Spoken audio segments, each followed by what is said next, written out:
Hi, this is Gail Purith, and today I want to share a devotion with you about 8 narcissist problems. Our modern culture is what you might say is devolving, not evolving, but devolving, meaning we are sinking deeper into darkness and people are taking on characteristics that are not healthy or right.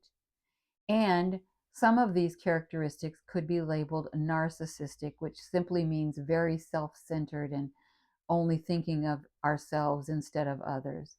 So let's go through 8 very common narcissistic qualities and let's match them with 8 biblical Christian qualities.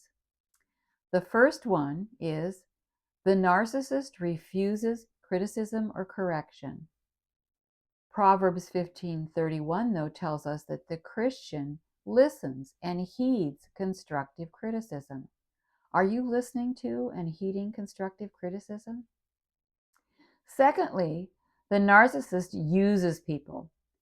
But Philippians 2:1-4 tells us that the Christian considers other people's needs and interests above his own.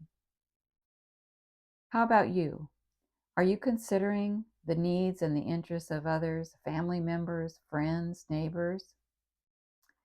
Thirdly, the narcissist exaggerates his or her importance, achievements, and talents.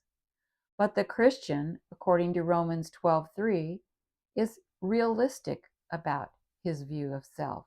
Doesn't mean that he looks at himself as lower than he should, but neither does he boast or think of himself better than he should.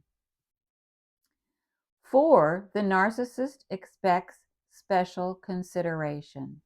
Do you expect special consideration from people? If so, Romans 12:10 explains what the Christian should actually be doing, and that's focusing on treating others considerately. 5, the narcissist requires constant attention. But Psalm 103 tells us that the Christian draws attention to God, not to self. 6, the narcissist is often jealous. But the Christian rejoices with others who succeed. Romans 12:15 says this. 7, the narcissist disregards people's feelings and lacks empathy.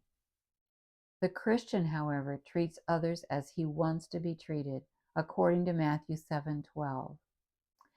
And last in the list is that the narcissist is obsessively selfish, which really encompasses all of these different characteristics we've talked about. But the Christian is different. The Christian denies himself. Matthew 16:24 says this.